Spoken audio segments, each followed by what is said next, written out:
Dá uma olhadinha aqui o que aconteceu, ó. A batata já está cozinhando só no bafo dessa cebola, praticamente já vê que ela está ficando transparente já. Perfeito. Pegadinha embaixo, que é o bom. Né? Isso. Essa E agora pegadinha- inclusive, a gente vai acrescentar aqui então o vinho, Que vai que é tirar a pra dar- pegadinha, tirar o... que é para dar aquele deglacê, que é para tirar esse que está no fundo e começar a misturar os sabores novamente. Olha só. O cheirinho vem para cima e já fica uma beleza. Muito bom. Essa receita vai ficar espetacular. Estou muito curioso. E aqui junto, a gente já vai botar o chucrute.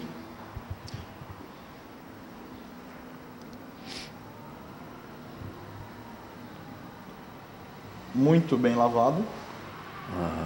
Várias vezes. Que também vai pegar esse gosto desse vinho aí depois. Desse vinho, dessa batata.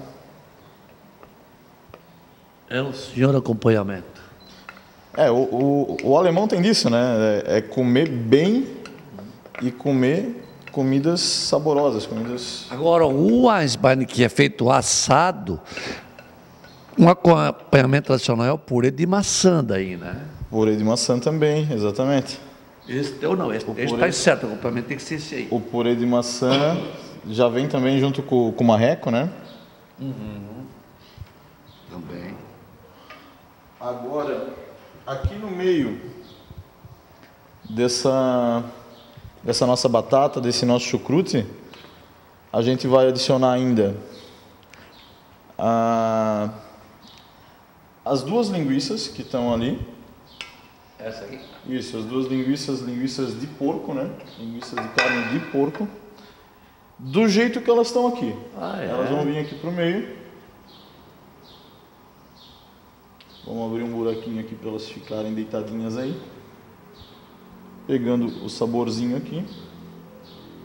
E depois a gente vai agregar ainda as 2 colheres rasas de açúcar por cima. A gente vai temperar um pouquinho com pimenta. E o sal a gente vai deixar para corrigir só no final, porque, como já foi até comentado antes, o caldo de carne ele está bem concentrado. Então, existe uma possibilidade de nem necessitar do sal. Então, a gente vai pôr também, aqui mais ou menos, para a nossa receita, 1 litro e pouquinho de caldo de carne. E a gente vai deixar isso aqui cozinhar por mais ou menos 40 minutos. Aí vai ficar reduzindo. Vai ficar reduzindo e isso tudo no fogo baixo. Então a gente baixa o nosso fogo aqui agora e deixa ele descansando. Olha.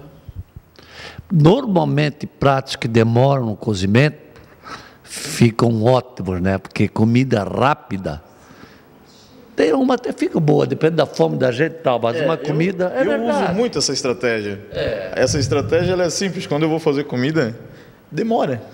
Demora a fazer a comida. Mesmo que ela esteja ruim, o pessoal vai estar com tanta fome que daí não tem erro. Eu não faço petisco. Eu não faço petisco. Pelo você não vai fazer uma entradinha?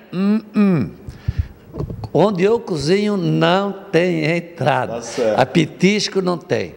Aí depois o cara vem com o cara vai fazer um prato. Aí vai lá e serve coraçãozinho de galinha, serve costelinha de porco, serve não sei o quê.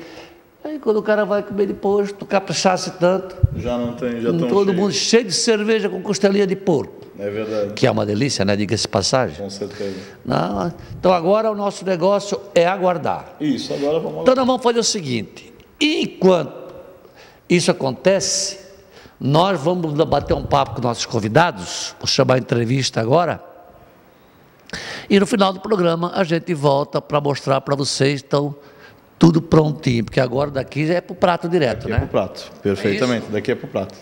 Então, tá legal. Então vamos fazer isso, gente. Vamos lá, bater um papo com nossos convidados, que nós vamos falar sobre... Os nossos convidados são todos da Guabiruba hoje. Todos da Guabiruba. Né? Então, pessoas que trabalham no Departamento de Cultura da... Exatamente. Hoje teremos um programa típico cultural alemão. Vamos saber de tudo. E eu tenho outras curiosidades com a Guabiruba, porque além da cultura própria, muito boa que vocês têm lá, mas também vocês têm que cuidar agora das culturas que estão chegando na Guabiruba também, né? Já que a Guabiruba hoje é uma grande consumidora de mão de obra, né? E estão vindo pessoas de todos os lugares deste país. E aí eu quero ver com o secretário aí como é que ele vai se virar justamente para dar atenção, né? Para fazer essas culturas se conhecerem, digamos, não uma influenciar uma na outra, mas se conhecerem, trocarem informações. Necessário hoje, né? Com o crescimento da cidade, ele traz essas situações, né? E a gente tem que aprender a lidar com isso. Tem que aprender a lidar com isso. Com certeza. Exatamente. Então é isso, gente. Vamos bater um papinho, depois a gente volta para mostrar para vocês o encerramento do programa. A carne também de lá já sai para o prato também? Já sai do prato também, de lá para o prato. Então tá. E aí então a gente faz a montagem no final do programa e vamos bater lá uma conversinha, um papo legal com esses nossos convidados de hoje. Tá ok? Vamos lá então, Rei?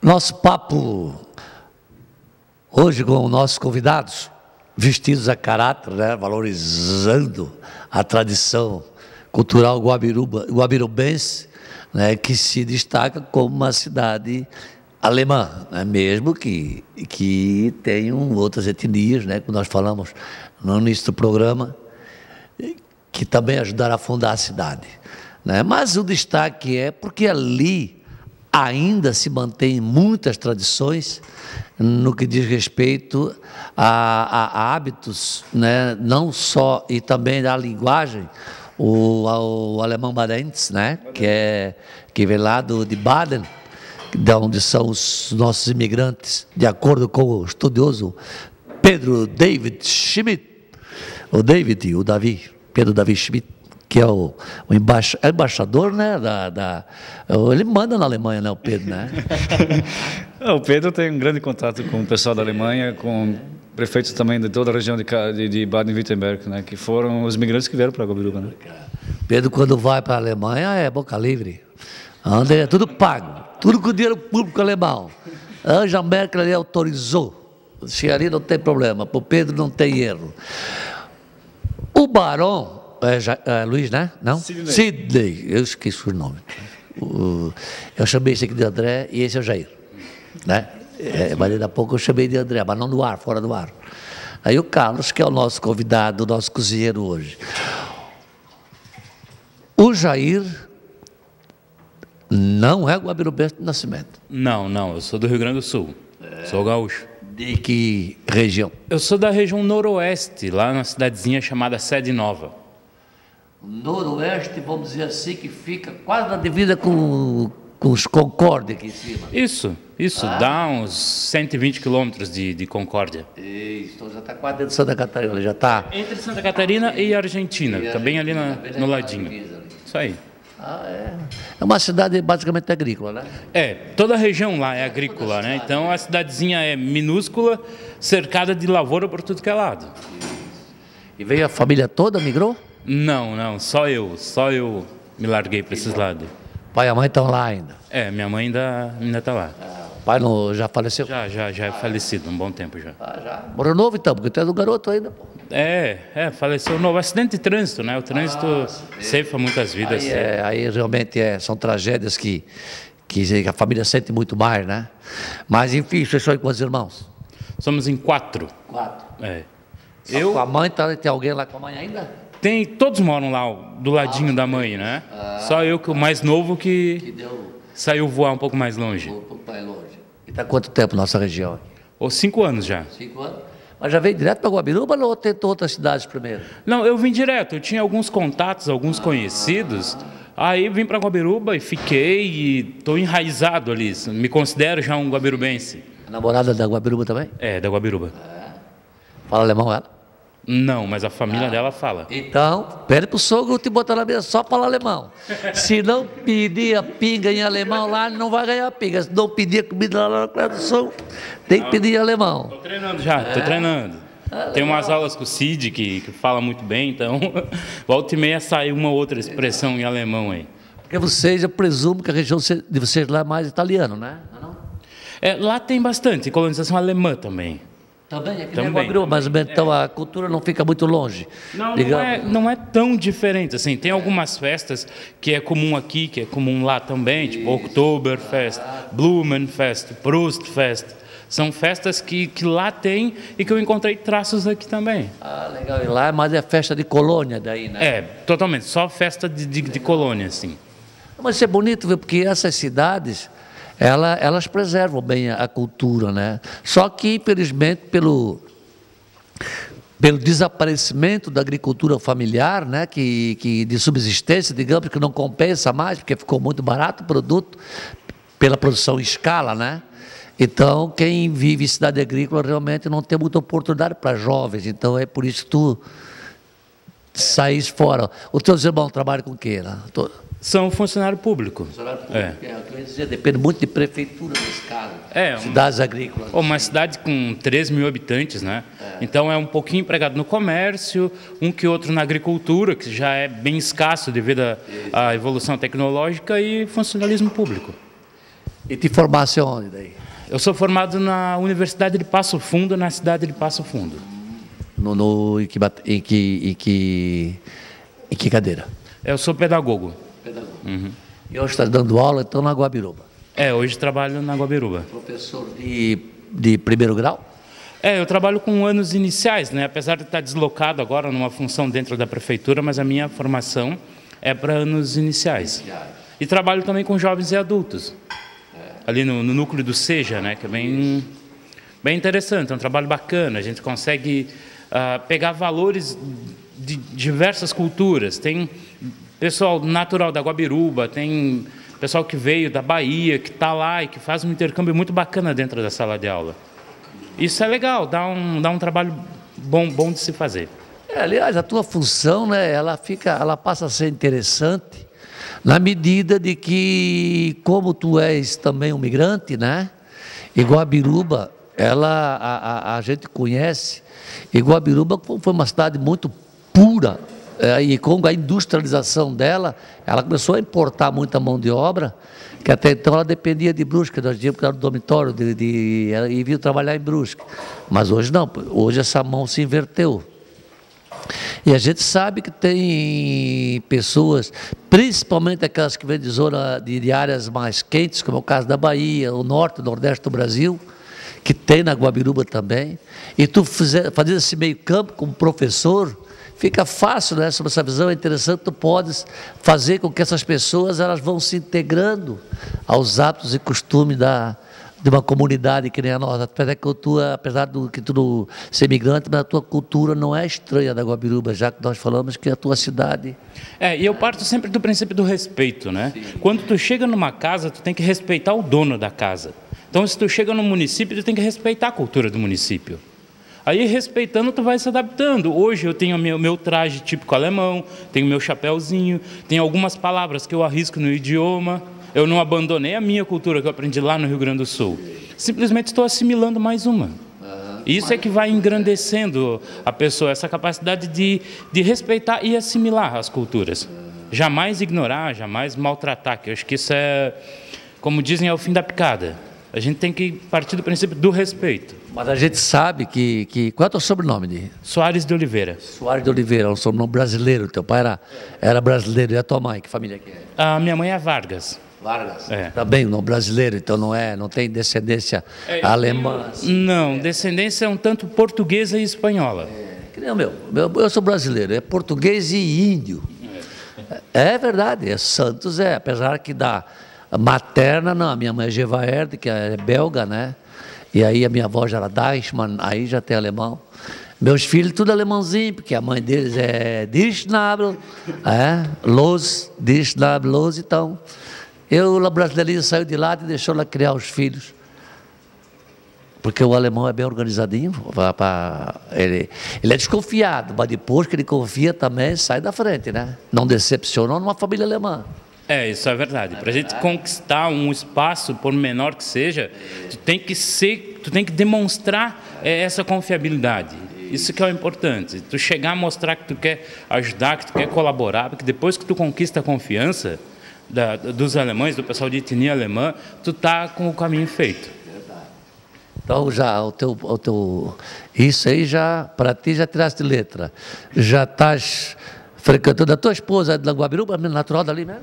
Minha namorada é natural dali. Desculpa, tua namorada. Que família que ela é? É Foz.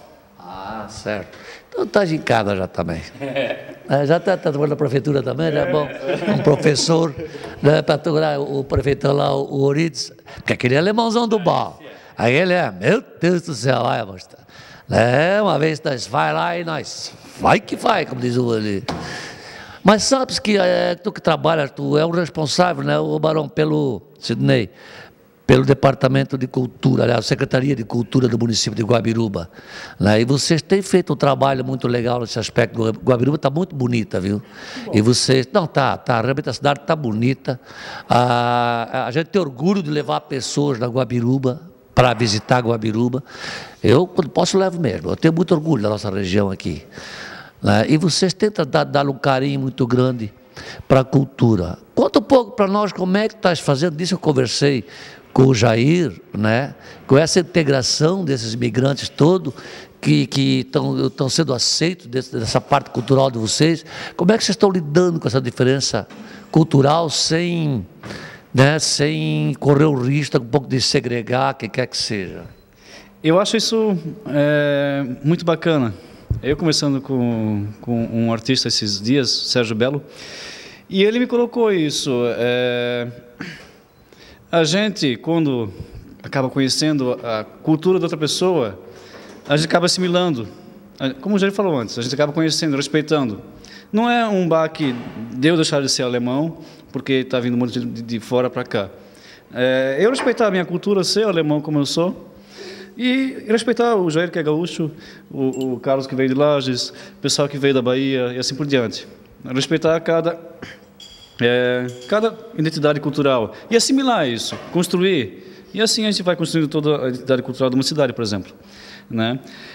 Hoje, posso dizer que Guabiruba sabe administrar isso. Por exemplo, as pessoas respeitam quem vem de fora mais do que outras cidades, por exemplo. Tem cidades que acabam não tendo essa aceitação de quem vem com outra identidade.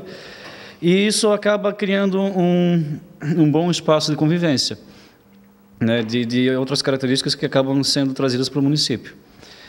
Isso faz com que cresça, com que se divulgue mais o município, com que o município se estruture mais na área cultural. Uma riqueza cultural muito grande, porque se a gente for levar para trás, é aquela história, né, lá no início da criação desses municípios aqui, aquela que a gente vê, o alemão veio, teve que enfrentar o italiano, que era bem diferente da cultura dos dois, morando lado a lado, o polonês, né, os índios, os portugueses também tinham aqui, ou tiveram que conviver, ou seja, formar essa cultura. Quando a gente fala, né, na cultura alemã, essa coisa, na verdade, se a gente olhar bem, está tudo muito miscigenado, né? A cultura gastronômica alemã, ela tem muita italiana ali dentro, e vice-versa, né? A polonesa, a mesma coisa. Então, na verdade, o que está vindo agora do Nordeste, eu lembro quando eu era guri, nós olhávamos só tinha dois nordestinos em Brusque. Era o Severino Ferreira Fialho, que está aí conosco até hoje, pernambucano, gente boa demais, né? E o doutor Antônio Luiz da Silva. Também eu acho que você é paraibano pernambucano, que é o pai do doutor Marcos Antônio Luiz da Silva, que era advogado também em Brusque, que era nordestino, que falava com aquele sotaque nordestino. Então a gente olhava aquilo com muita curiosidade, porque não era normal vir para Brusque. Hoje não, hoje a gente tem, né, essa variedade grande de sotaques, né, que está aparecendo e que devagarinho vão assimilando ao nosso. A gente está convivendo. Mas a riqueza cultural, principalmente na gastronomia, aí a gente aprende um monte de coisa. Com certeza. Eu acho que isso, a nossa região aqui, em geral, é muito forte isso. É difícil de tu, por exemplo, ir na casa de alguém num café da tarde que não tem uma cuca. É verdade. Né? Ou no final de semana, que na casa da Oma, por exemplo, não se faça uma galinha assada, ou até lá em casa, por exemplo, eu falei para o Jair, quando está vindo para cá, um marreco assado. né? A gente tem esses traços que fazem parte da gente.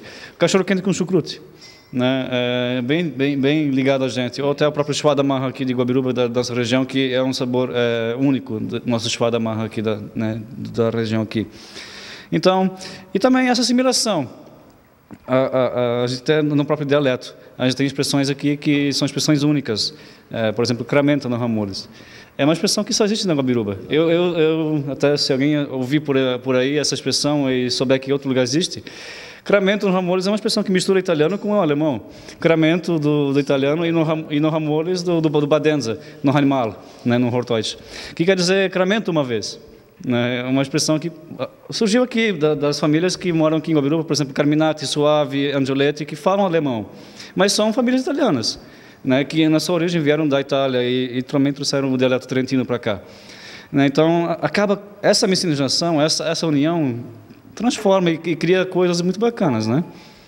E na parte da educação, Jair, essa criançada, tu principalmente, que lidavas, né, com a tua primeira função, hoje administrativa, mas na primeira função, com o primeiro aprendizado, né? Dava para notar muito essa diferença de adaptação à escola, ou a criança se adapta mais rapidamente, a coisa fica mais ou menos por igual no que diz respeito à facilidade de ensinar. O contexto atual ele ainda existe esse traço, essa dificuldade das crianças que vêm de família alemã se adaptar à escola, principalmente na questão do idioma, né? Algumas questões até na questão da alimentação da criança, que em casa está acostumada a comer determinado alimento e na escola uma alimentação bem diferenciada. A gente ainda encontra bastante dessa dificuldade. Só que aos pouquinhos isso já está sendo sanado, né? Em pouco tempo, questão de 2, 3 meses, a criança consegue se adaptar ao contexto. Porque por mais que a família seja tradicional, que fala o dialeto em casa, tem um vizinho que não fala. Tem um conhecido, tem um amigo do trabalho que frequenta o ambiente da família que não fala. Parece ainda muita criança que fala só o alemão, ainda não. Fala mais o alemão que o português, digamos assim? Tem casos de crianças que não compreendem certas palavras do português. Ali, tipo, um substantivo, um nome de alguma coisa que em casa trata só como aquele em alemão, na escola ele perde, ele não sabe a referência. Ele só sabe aquele do dialeto. Está acontecendo ainda? Ou acontece. Interessante. Sabe que é uma coisa que eu acho muito bonito, né? A gente brinca, né? Porque o alemão, quando ele é português, quando ele tem o idioma, ele sobressai ao português, ele tem um sotaque que todo mundo ri e brinca, porque fica muito gostoso, dá uma pureza muito grande, né? Como falaste essa expressão de camenta no Ramoles. E aí, né? Então diz ele diz o seguinte, eu vou dizer não uma vez. Diz uma vez atrás, isso aí é muito do alemão isso, né? Meu Deus do céu, rapaz, nem vai me dizer uma coisa dessa. A gente ri, mas há de se respeitar, porque é uma cultura muito bacana nisso, entendeu? Eu realmente adoro. Outro dia, faz um tempo aí, eu não sei se estava junto, que veio um rapaz lá, que veio aqui no meu programa, entrevistou, e ele tinha um sotaque bem forte, né? E eu falei com ele antes até para ele não se preocupar, porque realmente aquilo é da cultura dele, está representando o que veio do berço dele, da família. E eu acho que vocês parece que estão tentando manter nas escolas, talvez, o aprendizado do idioma alemão, é verdade? Sim, houve um período da história que o ensino e também a língua alemã em casa foi um pouquinho cortado. Isso foi da época da guerra? Isso, né? Então... E hoje a gente já sente que a própria escola respeita isso e traz isso como um valor, como acabaste de falar agora mesmo. Isso já agrega um valor, uma coisa bacana. Então está tendo, até as próprias escolas hoje, dentro das séries iniciais, Jair primeiro, o jardim e pré, né, elas estão tendo o ensino de alemão para essas crianças. Né, até porque as crianças mais novas são as crianças que também falam dialeto em casa, né, com os pais. Então, Por isso que o Jair correu, então, porque as crianças perguntaram, professor, como é que é em alemão isso? Eu não sei. Então, assim, está havendo uma preocupação hoje, de novo, da própria gestão, né, da prefeitura e também dos órgãos que trabalham com a cultura e com a educação, de trazer isso de volta, né, de se manter e também se preocupar em elevar isso. Né? A própria Fundação Cultural, hoje a gente tem iniciativas que fomentam a própria, o dialeto. Né? A gente está agora, até outubro, a gente está pensando em lançar um dicionário só com expressões badenza, né? Com expressões do nosso dialeto, né? Que são, então, expressões que até o modo do badenza falar, que ele muda as palavras e assim por diante, expressões que são nossas mesmo aqui de Guabiruba. Tanto que se for levar para a Alemanha, não entende lá, né? Não. Porque quando a gente fala dialeto, é justamente uma língua desenvolvida num determinado local para todo mundo se entender. E acaba alterando a original. Então, lá em Baden, muita coisa, o pessoal até entende alguma coisa. Agora, eu sei de amigos meus que foram para a Alemanha, que falando badense, mas se pegasse da região sul da Alemanha, por exemplo, da Baviera, ninguém entendia coisíssima nenhuma. Isso mesmo. Quando eu estive na Alemanha, percebi muito isso. A gente, em Baden, na região de Baden-Württemberg, Hambriken, que é a cidade onde vieram os Baron, aqui para Guabiruba, os mais antigos, então, eles ainda compreendem algumas palavras do que a gente fala aqui. Mas o nosso badense é também um alemão que ficou, ele ficou encaixotado. Uma regiãozinha lá. Isso, e aqui em Guabiruba também, ele ficou, de 1860, quando ele veio para cá, as expressões ficaram iguais. Ele não foi um alemão que se adaptou ao alemão Hochdeutsch da Alemanha. Ele ficou com as expressões como ele veio para cá. Então, a gente tem palavras, expressões que a gente fala aqui em Guabiruba, que são de 1860, quando os antigos imigrantes vieram para cá. Né? E isso, lá em Hambrica, então, os mais antigos compreendiam, mas pessoas da minha geração já, que falam Hochdeutsch, eles quase não conseguiam compreender isso.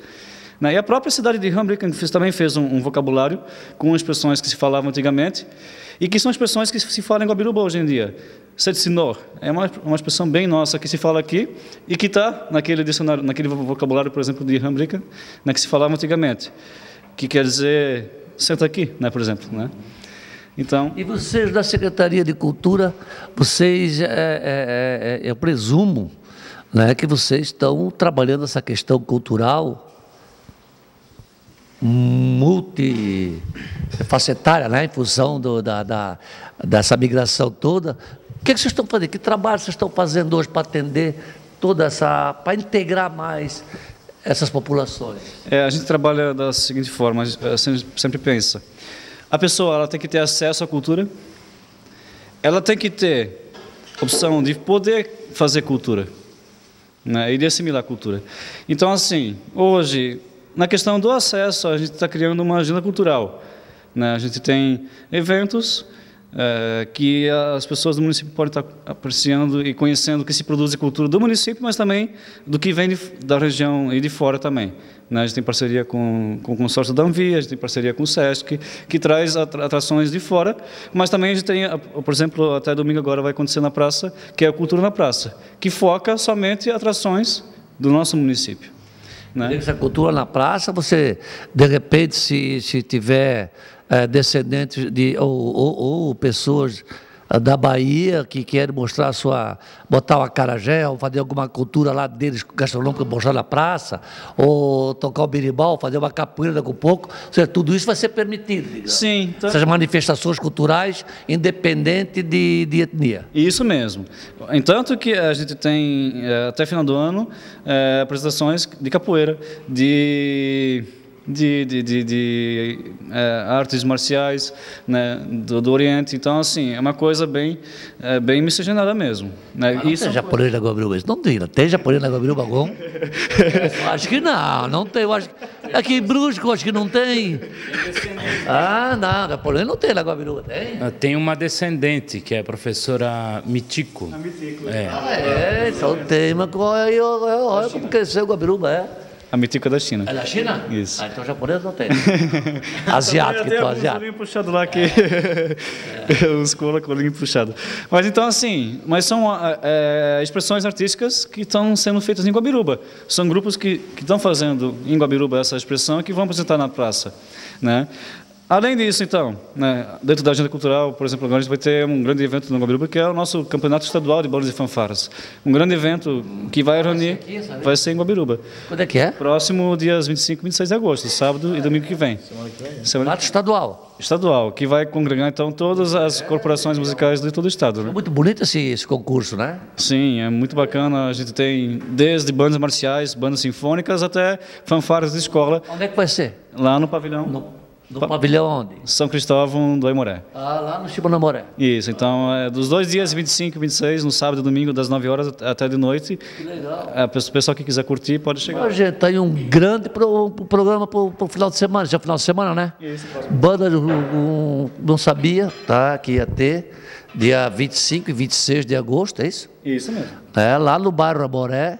Então, esse concurso estadual de fanfarras e orquestra também, então. Bandas e fanfarras, bandas marciais, bandas sinfônicas, assim por diante, e também fanfarras, né?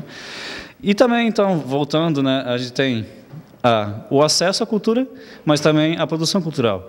Então, por exemplo, a nossa fundação também foca hoje em oficinas e também para as pessoas do município terem acesso à produção cultural, elas produzirem cultura, fazerem cultura, né, fazerem arte, fazerem dança, então todos os segmentos das artes, né, música, dança, teatro, e também os segmentos da cultura como fotografia, folclore, né, e assim por diante. Então, hoje a Fundação Cultural ela também foca nessa questão da produção cultural, para as pessoas também do município terem acesso e poderem fazer cultura também, né?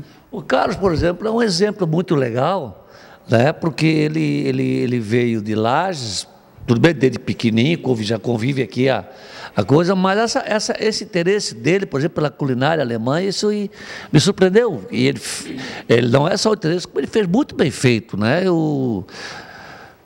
Eu quero dizer para vocês, até para explicar isso que eu estou dizendo, porque a gente faz a entrevista no programa em sério no meio, mas aqui nós já jantamos, já comemos nesse momento aqui.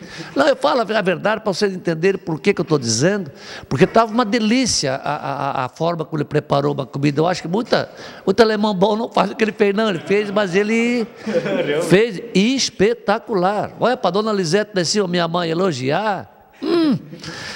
Conhece. E ele fez, e a preocupação dele, vocês viram no começo da entrevista, justamente com ele, dele buscar, dele se integrar essa cultura, de buscar essa parte, isso realmente é isso que a gente espera, né?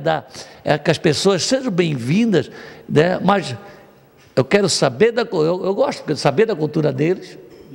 E claro que eles saibam um pouco da minha, que se interesse também aprender um pouco da minha, porque essa é a riqueza do Brasil. O Brasil é um país miscigenado. O Brasil não é um país de uma raça. Nós não existimos, não existe a raça brasileira. O Brasil é um país universal, não tem, não. Esse país aqui ele é rico, é o único país no mundo que você fala o mesmo idioma de norte a sul, você se entende de norte a sul. Falamos da Alemanha que territorialmente é bem menor que nós, e tem várias regiões da Alemanha que um não entende o outro. Isso mesmo. Então, essa força do Brasil... Eu falar que eu sou alemão, mas eu moro no Brasil, poxa. Né? Qualquer outro país, outra nacionalidade que pode se dizer isso, que eu sou um alemão, mas que falo português. E falo também alemão aqui, o meu dialeto aqui de Guabiruba, por exemplo. Se for lá para Manaus, o pessoal vai te entender perfeitamente. Vai me entender também. Entender? Isso vai perguntar, o que está dizendo? Não estou te entendendo. Não isso mesmo. E como é fantástico, dentro do mesmo país, a gente tem toda essa diversidade cultural, essa culinária é fantástica, né? É incrível, incrível mesmo. Nesse aspecto, Carlos, tu vai continuar te dedicando a essa busca, já vai daqui a pouco procurar outro tipo de culinária? Qual é a tua ideia agora? Na verdade, eu sempre gostei de cozinhar, de comer também, qualquer tipo de coisa. Aliás, a grande motivação para ser cozinheiro é gostar de comer primeiro. Não, isso é um pré-requisito, e depois manter esse corpinho aqui não é fácil, tem que comer bastante e tal. E aí, assim, cada vez que eu desenvolvo, que eu vou atrás de uma receita, que eu encontro ela, que ela chegou naquele ponto, eu vou partindo para outra. Então, antes dessa, eu fiquei estacionado numa receita de massa para pizza. Nossa, mas eu levei muito tempo para chegar naquela que eu considerei ideal. Então, assim, a pizza já tem a sua origem na Itália, tal, já veio dali. Eu agora eu vou te dizer que eu estou num período alemão. Eu estou agora experimentando receitas alemãs. É o chucrute ali com a linguiça, é o Eisbein, o racapeta, agora tem uma também que eu estou querendo fazer na próxima agora, que é o marreco com aquele purê de maçã. Então, assim, eu estou numa fase, a princípio, alemã, mas com certeza terminou. Até agora eu tinha marcado para o mês passado também um curso de sushi, que eu acabei não conseguindo ir, mas também já parte daí para a culinária asiática, já pega ali o sushi, o sashimi, o Japão. Então, eu gosto da diversidade, eu gosto da culinária do mundo. Eu gosto, como eu te falei antes ali, a hora que estava desligado, eu só não gosto de chuchu porque não tem gosto de nada, mas o resto eu acho que tudo vale a pena ser experimentado. O que não tem gosto de nada, o cara também não pode dizer que não gosta. É aquela história, eu não gosto de desgosto, porque não tem gosto de nada, então não dá para dizer que é ruim nem é bom, é que nem água, né? Se botar uma mostarda e um ketchup vai também. Já fica com gosto de alguma coisa. Fica com gosto de alguma coisa, exatamente. Tu também brincas na cozinha, não? De vez em quando. É? De vez em quando a gente sai do sério, faz um pratinho ou outro. Dá uma encarada de vez em quando. É. Tu fazes parte da turma de terça-feirino? Nosso terça-feirino, gente. Ah, é? Sim, sim. Toda terça a gente tá lá. Firme e forte. É, firme e forte. Em casa, quando a mãe fazia comida para o menino, para tudo, qual era o prato de final de semana? A minha família tem um costume bem específico, assim. A gente comia qualquer coisa que tivesse carne junto. Tinha que ter carne. Tendo carne, ia qualquer... Carne vermelha, então. Carne vermelha. Às vezes uma carne de porco também, um franguinho, mas o principal era carne vermelha. Tendo carne junto, a gente comia qualquer coisa. É que a região ali, então, também é muito do carvão, então? É a grelha. Grelha não, o espeto. Tradicionalmente o espeto... A grelha é coisa nossa aqui, né? A grelha é mais pro lado de cá. Exatamente. Então, imagina o susto que eu levei quando me convidaram para fazer um churrasco. Eu cheguei ali, a churrasqueira era dessa altura assim e tinha uma grelha em cima. Eu comecei, mas cadê o espeto? Cadê a lenha? Cadê os negócios? E foi difícil, até pegar o jeitinho, até pegar o hábito de fazer o churrasco na grelha, demorou um pouquinho. Aliás, o espeto corrido nasceu aqui na Guabiruba, sabias? Não. Porque o Valdir tinha muito tempo para atender, o Valdir saía disparado, mas eu não pegava ele nunca. Era o espeto mais rápido do Brasil, Valdir, não é? Aí nasceu o espeto corrido, só que daí eles desaceleraram em outros lugares, né? O Valdir que inventou. Brincadeira, viu, Valdir? Brincadeira, Mas... Lá de cá é tão no churrasco, no bife, que a gente transformou até o joelho de porco num bife hoje. Exatamente. Mas sabe que não é só gaúcho, não, vice. O catarinense do oeste, o catarinense da serra, da tua terra lá também, tem muitos amigos lá. Quando eles vêm aqui para Brusque, eu digo para eles, vamos comer um alcatra. Vamos, eu vou esperar o alcatra no espeto, aquele monte de carne lá. E o nosso alcatra, quer dizer, é aquele tapete com 2 dedos de grossura, assado a 10 centímetros da brasa, esturricando, né, onde tu faz vapo dobrado. E isso só existe aqui em Brusque. Sabia disso? Aqui na nossa região. E vou contar outra novidade para vocês. Esse corte de alcatra que nós estamos falando, vocês conhecem, né? Sim, esse corte. Fatiadinho, tipo bife, assim. Isso, é mais grandão, né? Que tem um tapete. Aquilo nasceu aqui em Brusque, porque a fábrica Renault, ela distribuía carne para os funcionários, há 40, 50 anos atrás. Ela tinha, porque não existia açougue como tem, né? Então, para não ter briga, eu quero filé mignon, eu quero aquilo, então a gente fazia aquele tipo de corte, pegava e serrava, e ali no alcatra você tem filé mignon, você tem a picanha, você tem a maminha, tem colchão duro, colchão mole, está tudo ali. Entendeu? Por isso nasceu esse corte ali, para não ter a briga, e era distribuído assim para os funcionários, entendeu? Então ficou, e essa cultura nós temos que preservar, porque o pessoal vem e gosta, depois, pô, que troço gostoso, troço aí, só que para vocês do Rio Grande do Sul, é heresia não ter espeto, né? É um baita de um choque cultural. E aqui eu tenho umas quantas experiências de choque cultural. Tu imagina no final da aula, eu saindo, assim, um aluninho pequenininho, correndo para lá e para cá, eu notei que já tinha acabado a aula há um certo tempo. Eu perguntei para ele, mas guri, quem é que vem te buscar? Ele olhou para mim e disse, opa, e saiu correndo. Eu demorei quase um mês para descobrir o que era o opa. Opa, tô indo embora. Para mim, tradicionalmente, o opa é cumprimento. Opa! É cumprimento. Então eu demorei 1 mês e pouco para descobrir o que era o dito opa que vinha buscar o guri. Depois o guri meu criado nem me respondeu, só disse opa e se mandou. Esse guri, por que ele não fala comigo? Ele não... Sei lá, eu tento todo simpático, querer saber, que ele tinha ficado um tempo a mais na escola, às vezes saber se alguém vinha buscar ou não. Eu disse para mim, o roupa e sair correndo. Boa, gostei. Se for verdade, fica mais gozado ainda. Se for criatividade, também é gozado. Eu perguntei para o Cídio que era o opa. É verdade, eu já me perguntou que era um opa, verdade. Mas eu também tive a experiência, quando eu estudei na escola, o pessoal perguntou, quem é teu avô? Eu não sei quem é meu avô, o que é isso? Aí a professora disse, não, quem é teu opa? Quem é tua oma? Aí sim. É opa e opa, pá. Isso mesmo. É opa, mas eu quando ouvia, eu não chamava, brasileiro eu chamava de vô mesmo, né? Vô e vó. Mas a gente ouvia dos amiguinhos, era ô mamá, ô papá. Entendeu? Não era oma e opa. Era ô papá. Ô papá e ô mamá. Mas enfim, gente, olha, isso é uma conversa que vai longe, né? Porque a gente esquece que tem uma câmera nos filmando, e esquece que vocês estão nos assistindo, um bate-papo informal, e fica essa conversa gostosa, né? Não sei se... Bom, se vocês estão assistindo, é porque gostaram do bate-papo, então. E quem não está, quem trocou de canal, é porque está sendo... Esses caras estão aí pegando no pé e tal. E isso é televisão. Né? Tem essa liberdade, o controle remoto oferece isso. Obrigado a quem ficou nos assistindo, que se interessou um pouco, né, para essa conversa informal, para conhecer um pouco mais, né, de como os nossos migrantes, no caso aqui um gaúcho e um catarinense da Serra, né, mas que o catarinense da Serra não, ele é brusquense, nasceu aqui, e os amiguinhos de infância, tudo da Rua São Pedro, ali por ele correu, pescou naquele valinho da Rua São Pedro, né? Então, no caso dele, não vou dizer da casa aqui, eu vou considerar imigrante só o Jair, porque está só 5 anos que está em Brusque, e ele está se adaptando ainda aos nossos costumes. Muito obrigado a todos. Tem alguma coisa que eu gostaria de dizer que eu não perguntei?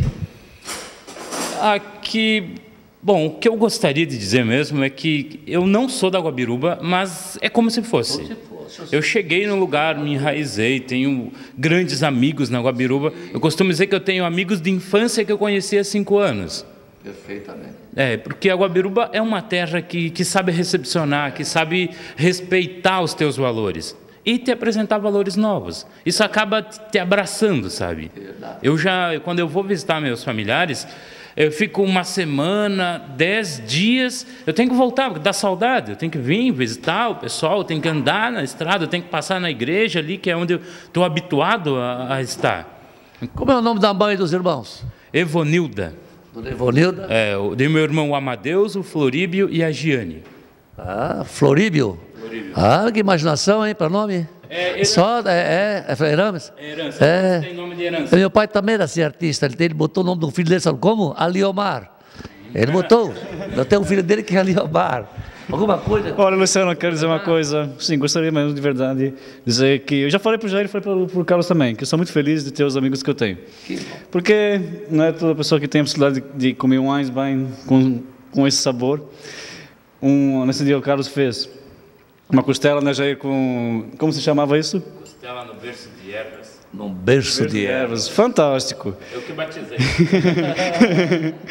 Então, assim, sou muito feliz de poder curtir tudo isso, de ter essas pessoas do meu lado. Legal. Algo? Agradecer a oportunidade, Luciano, mais uma vez, de estar aqui, tendo essa honra de trazer os amigos aqui para passar um momento divertido, para trocar uma ideia, que às vezes no nosso dia a dia é tão corrido, tão complicado a gente se juntar para tomar uma cerveja, para dar risada, para falar mal dos outros, para dizer que a zona pegou fogo segunda-feira. Então... Que tristeza, não? Tem amigo meu que tá... que vai aumentar a cerveja agora para recuperar o prejuízo. Tem amigo meu que está com queimadura ainda. Saiu correndo, perdeu a calça na metade. Mas assim, agradecer demais a oportunidade, cara, e dizer que sempre que precisar vai ser um prazer enorme voltar aqui, cada vez com uma novidade, trazendo um pouco da Guabiruba para cá, para a gente estar dando uma risada aí, comendo uma comida gostosa, uma comida caseira, vinda lá da terrinha. Legal. E quando sair a costela, a gente vem puxar do gaúcho. Legal. É isso aí, gente. O meu tempo já zerou ali a fita. E nós vamos agora para o encerramento do programa. Vocês vão ver o espetáculo que ficou essa receita que o Carlos fez para nós hoje. Vamos lá, então. Muito bem, pessoal. Voltamos agora para a culinária, para nós dar finalmente, né, na receita. Olha o jeito que ficou aqui, ó. Tá prontinho, né? Batata não desmanchou. Tá quase prontinho. Ela tá no ponto e não... Perfeito. A batata, inclusive, ela tem que ficar num ponto meio que al dente, até para que a gente separe as texturas, né? Tanto... Então não é um prato para ficar remexendo, né? Não. Deixou aqui, largou, botou o caldo de carne por cima, deixa cozinhar, esquece dela aí. Legal. E agora tu vais fazer o quê? Agora a linguiça está cozida também? Isso. Agora a gente vai tirar essa linguiça daqui. Fazer uns 2 furinhos nela aqui para ver se não vai voar nada. A gente vai tirar essa linguiça daqui e a gente vai fatiar ela em pedaços para depois voltar aqui e ficar mais uns 2 minutinhos cozinhando ali dentro, agora soltando o interior dela ali também. Aí ela vai temperando um pouco mais. mais. Vamos cortar uns pedacinhos mais generosinhos para não ter perigo de ninguém passar fome, hein? Certo. Ela cozinhou bem por dentro, ela já está cozida no meio do chucrute, no meio do caldo de carne. Já entrou a batata, já entrou a cebola, já entrou o alho, o louro. Tudo já aromatizou, né? Aliás, eu às vezes fico pensando, né, que Guabiruba uma vez já tinha 2 restaurantes que serviu essa comida alemã. O Schumann hoje ele cumpre essa função turística muito bem. Sim. Ainda hoje a gente sabe que a gente leva pessoas de fora, que a gente quando está perto, está acostumado, não valoriza tanto, né? Porque a gente conhece desde pequenininho, vai lá, então não é novidade. É verdade. Agora quando eu levo turistas, pessoas de fora lá, eles se encantam com a rusticidade do local, ele não mente, digamos assim, é a família que cozinha, né? Mas que Guabiruba deveria incentivar a abertura de outros restaurantes típicos também, né? Com outras propostas, digamos assim, da culinária alemã. Deveria, inclusive, café colonial, essas coisas, né? Isso aí depois eu vou falar. Pessoal. Bastante café colonial lá na Guabiruba. Claro. Não só na Guabiruba, né? Não, em todo lugar, Chega 4 ou 5 horas da tarde, um cafezinho colonial, não tem coisa mais gostosa. Né? Mas é que lá em cima ainda tem muita gente que preserva a cultura não só a culinária, como também do confeitaria alemã. Sim, justo. E hoje tem também aquela diversidade cultural, né? Hoje tem, são naturalidades, não só alemã, mas tem também italiano, até a gente tem depois o Cid que está mais por dentro disso aí, ele pode até complementar, mas hoje a gente tem até um grupo de dança típica italiana lá na Guabiruba também, né? Então, de repente, mais um nicho de mercado para ser aproveitado, né? Agora não, porque a gente fala que a maioria é alemã, mas a criação, a Guabiruba foi formada como foi formado Brusque, italianos, alemães e poloneses. A mesma força cultural que nós temos aqui em Brusque é a mesma que tem em Guabiruba. Só que Guabiruba ela ainda preservou um pouco mais para uma cidade menor. Ainda tem muitas famílias que falam alemão em casa, entendesse? E como tu verá, tem muita gente que fala italiano, dividiu essa cultura, ela ficou dividida nesse sentido. Tu não chegaste a aprender um alemãozinho lá? Aprendeu a dizer palavrão em alemão só também? Não, nem isso. Conversa fiada que não aprendi. Na verdade, a única coisa que eu sabia uns tempos atrás, na minha época de colégio, era o Pai Nosso, em alemão, que a gente tinha aula no primário, né, da primeira à quarta série. Esquecesse? Terceira na quarta, a falta de prática, né? Mas rezar não precisa ter prática, né? Tem que rezar toda noite, pô. Mas o meu professor, ele tinha uma estratégia interessante, o seu Celso, porque daí quem aprendia, ele passava um determinado texto, o Pai Nosso, uma musiquinha, uma frase, alguma coisa, e daí ele tinha alguns, eu não sei de onde se ele mandava fazer, ou de onde é que ele tinha, mas ele tinha uns adesivos com algumas frases em alemão. E daí quem decorava aquilo ali, quem fazia a lição, quem conseguia, ganhava o adesivo. A gente se matava para ganhar aquele adesivo. Tá vendo? É Pelo criatividade. menos o Pai Nosso, até uns dias atrás, sabia? É, não, agora volta para outra vez, rezar para rezar todo dia, não faz mal. E, Aí aqui, ó, agora a gente cortou aquela linguiça, ela voltou aqui para a deixa panela. pegar mais um saborzinho. Isso, agora mais 2 minutinhos já está pronto. Aqui pra embaixo. servir. Enquanto isso, tu começa a amassar o purê, então? Vamos fazer o purê de batata. Então, manda brasa. Tá bem, molinha? Aqui naquela dica que a gente falou, espeta o garfo. É. Se a batata ficar e o garfo vir, beleza. Então aqui agora a gente amassa a batata. Essa é a meia receita que eu mostrei para você lá no começo do programa. Essa é a meia receita. Apesar que ele vai ter o toque final da noz moscada aqui, né? Que vai ter o saborzinho bom. Vai um pouco lá de leite também, né? Que eu vi que tem lá também, para dar o... Aqui são uns pequenos ingredientes assim que no final fazem uma diferença. Eles deixam um purê de batata mais leve, mais macio. Então aqui a gente amassou as batatas. Para cada quilo de batata, 2 colheres de margarina. Ou manteiga ou margarina. Então, como aqui tem... Já dá uma cremosidadezinha aí. Já fica bacana. Então aqui a gente tem mais ou menos o dobro. São 4. E para cada quilo de batata, mais ou menos 1 xícara de leite. Então, aqui a gente vai botar um pouquinho primeiro. O leite eu dei uma aquecida para que ele esteja na mesma temperatura da batata, né? Da batata, isso. Um pouquinho de sal. E agora vamos misturar isso tudo. Fica misturando, o leite ajuda a desmanchar, a manteiga também. Isso aí pressa, ele vai reduzindo de volume, daí vai abaixando. Com certeza. E vai saindo a meia receita. Cara, mandou legal, tá mandando legal mesmo. É uma receita que vai ficar, tenho certeza que nós vamos nos deliciar. Quando o pessoal come o purê de batata... Não, com tudo, com tudo. Eu acho que é uma culinária muito interessante que tu mostrasse aqui hoje para nós. Trazer um pouquinho da culinária alemã aqui. Gostei mesmo. Foi uma grata surpresa. Tirar um pouco daquele preconceito com joelho de porco, como tu falasse no começo, né?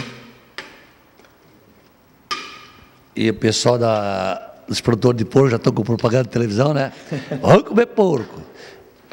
Para mim não precisa. A única coisa assim, não é que eu não gosto, mas é que eu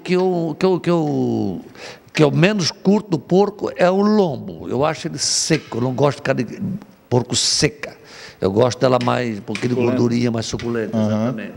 O lombinho, por melhor que é feito, com abacaxi, cada coisa linda, porque ele tem uma aparência bonita, né? Sim. Mas vai comer, o bichinho é seco, sequinho. Ó, tu vê que o purê já está bem aeradozinho, bem levinho.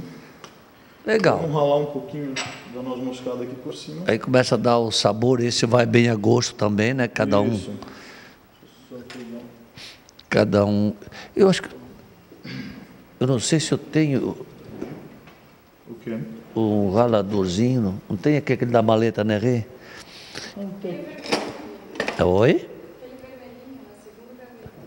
Mas não está aqui. Tu diz aquele que ele descascou batata, né? Não, mas aqui já resolve. Não, esse teu aí já resolve também. Esse aqui é do tamanho da noz moscada, esse aqui.